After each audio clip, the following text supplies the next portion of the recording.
Hello guys, Brad here again with another fragrance video. Today I'm going to do a top 5 list of what I feel are 5 of the most underrated or underappreciated fragrance houses in the designer market. And I actually own at least one bottle of fragrance from each of these houses. And I do notice that uh, the houses in general don't seem to be getting the love that I feel that they should. And one of the reasons I wanted to do this video is to help people that are getting tired of the designer game and moving on to niche. Completely overlooking these houses, or maybe just focusing on the elite houses on YouTube, like Terry Mugler, Yves Saint Laurent, Christian Dior.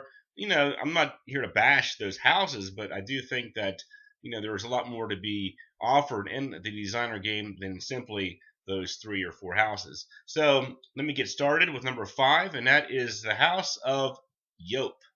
Now, a lot of people know a fragrance called Joop. It's like this very sweet cherry fragrance, and I know a lot of people love it. A lot of people can't stand it, but the reason I put Joop on the list is that I think a lot of people think of Joop as just a fragrance, when actually they are a fragrance house with a very complete collection of fragrances to choose from. I have a bottle of one called Thrill that is a very nice cherry woodsy vanilla, and I also tested one called Rococo at one point that was a good woody fragrance.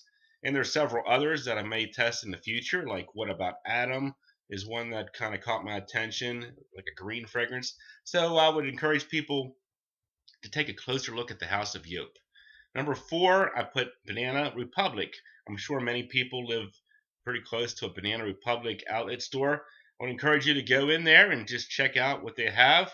I have a bottle of Classic, which is a wonderful citrus floral fragrance for the summertime for both men and women. They have Black Walnut and Slate, which are, I feel, a little bit more refined and elegant for like the cooler months or evening wear. So yeah, don't overlook Banana Republic as a excellent designer house. Number 3, I put Zegna. Now I know lately I think Zegna has finally been getting its proper respect. They have that exclusive collection. I think it's called the Essenza collection. The Sicilian Mandarin, Italian Bergamot. They have an Oud one, an Iris one.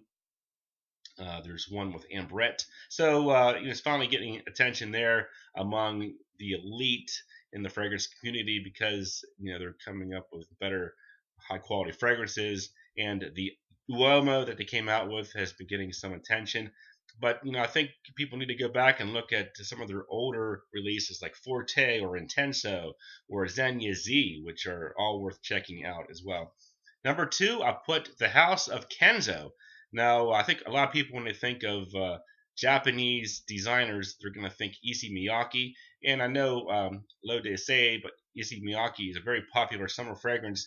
But I do think Kenzo holds their own as well. I wasn't a big fan of the original Kenzo Pour Homme, but Kenzo Sports, half decent.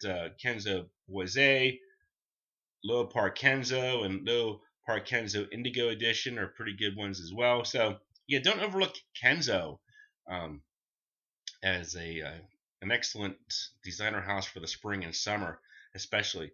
And number 1, I put Ted Baker. Now, I've owned a bottle of Endurance for a long time, and it's been one of the gems of my collection. But I also recently started testing some mini fragrances from the house of Ted Baker, and I actually ordered today another set of mini fragrances from Ted Baker. So that brings me up to like 10 fragrances in my collection that I will eventually have from Ted Baker, which is a lot, but you don't hear much attention given to Ted Baker, and you can't really blame people in America for overlooking Ted Baker, because the fragrances are hard to come by. But if you live in England, it's my understanding that the fragrances are a lot easier to find and test out. So maybe somebody over in England needs to step it up and bring some attention to these Ted Baker fragrances. So that's pretty much it.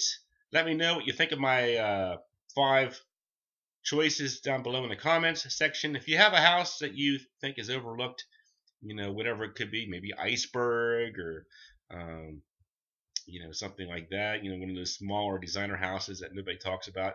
Whatever you come up with, let me know in the comments down below, and I hope we get a good discussion going as well. So thanks for watching, and I'll talk to you guys later.